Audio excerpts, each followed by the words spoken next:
Global Time Attack's Round 1. The start of the 2019 season went down at Road Atlanta alongside Formula D. With teams from both sports together at one of the world's best tracks, there was plenty of action to catch over the weekend. Many of these Time Attack teams recently competed at the very first Super Lap Battle COTA and haven't stopped building since. This year's Global Time Attack season consists of 3 rounds, and naturally, we came here for Time Attack.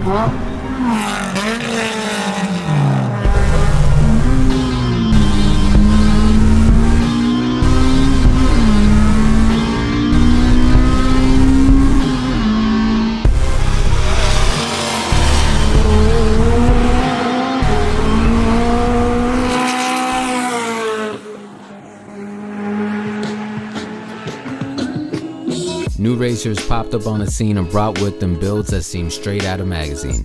Between Sean debuting his SEMA Carbon Fiber 240Z or Dwight Kelly and his V10 powered M3, you never knew what to expect walking the pits.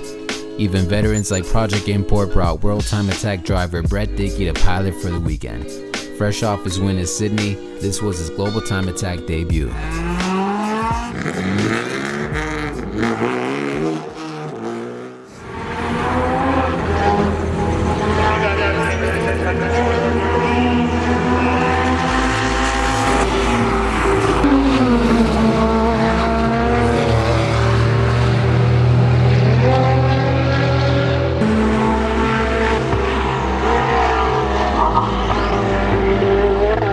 I'm James Houghton, driver of the K-Tuned Integra Type R Time Attack car and unlimited front wheel drive. We're here at Global Time Attack Road Atlanta 2019. We had a pretty good day today. We started out strong. We did a 21.0 right off the bat in the morning. It was a second and a half off the overall Time Attack track record.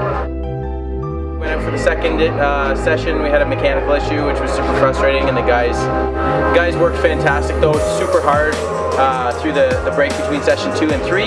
Got the car back together. We went out for session 3 and put a tire down in turn 12. Oh no, it looks like something can happen to James. So that was super sketchy.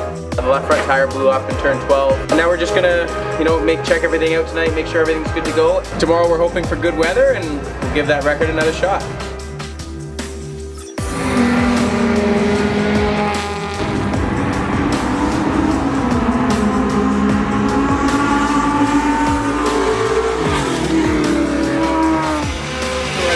End of day 1 here with Global Time Attack at Road Atlanta. I mean, it's a brand new car for me as a driver. It's completely different. Everything's different. The way the power comes in, the aero, the grip, even small things like my gas pedal, it feels different to me as a driver. And I'm trying to just kind of catch up to the car and get myself comfortable. It's a big track to come to and just right off the bat, jump into a completely new car and kind of pick it up. So I'm doing my best to kind of get myself up to speed, and hopefully we get some dry weather tomorrow. I think we'll pick up a lot more speed tomorrow. Shout out to every single person here in the paddock. And shout out to not only me, my friends, but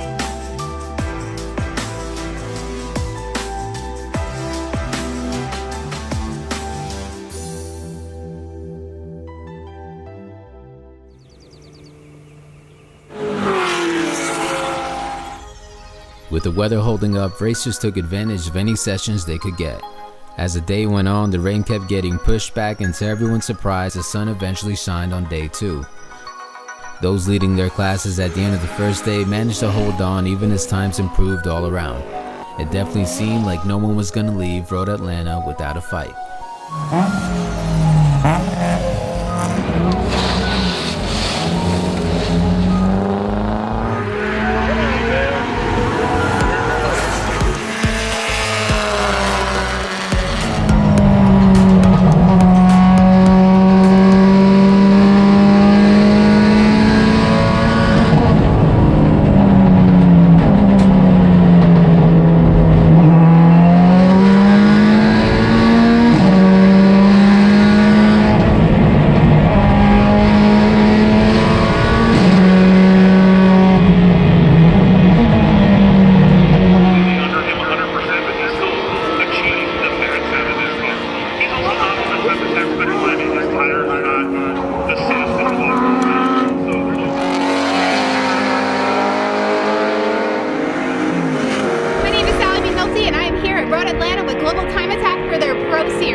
in a day, so we went out here to give her her first competition run. The street class had some of the closest times of the weekend, with podium spots just tenths apart from each other. Every second really mattered, and on a high-speed course like this, one small mistake will definitely cost you.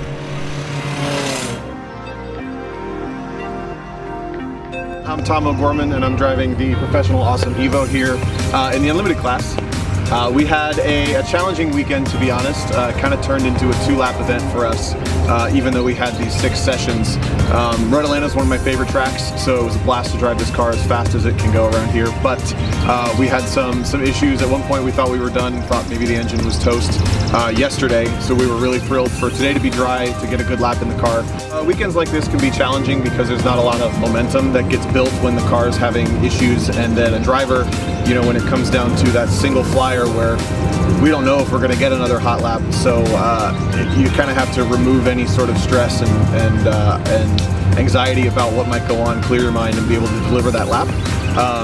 And I think we got most of everything out of this car this weekend, but hoping for more the next time.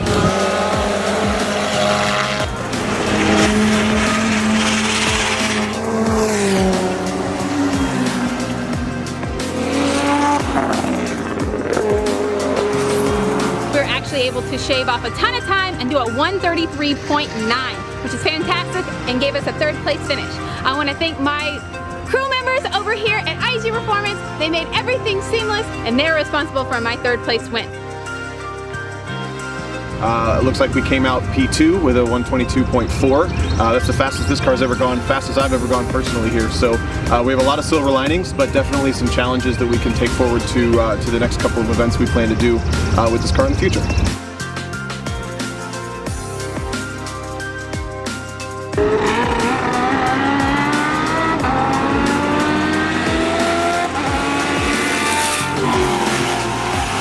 Cars that do not fit within a Time Attack rule set. They're either non-production cars, they are a Porsche Cup car, or a car built off a tube chassis. This is your podium for Procom, guys. Mr. Sean Bassett, Mr. Chase Castle, and Miss Savannah Little.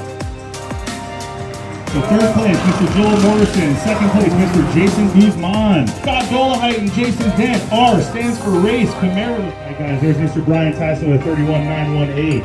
He was in 1st place up until that last session, by the way, guys. So in 1st place with a 1:31.678, Mr. Johnny Hernandez in his Subaru WRX STI Lido Labs. He gets $100 and a waypoint watch for winning his class.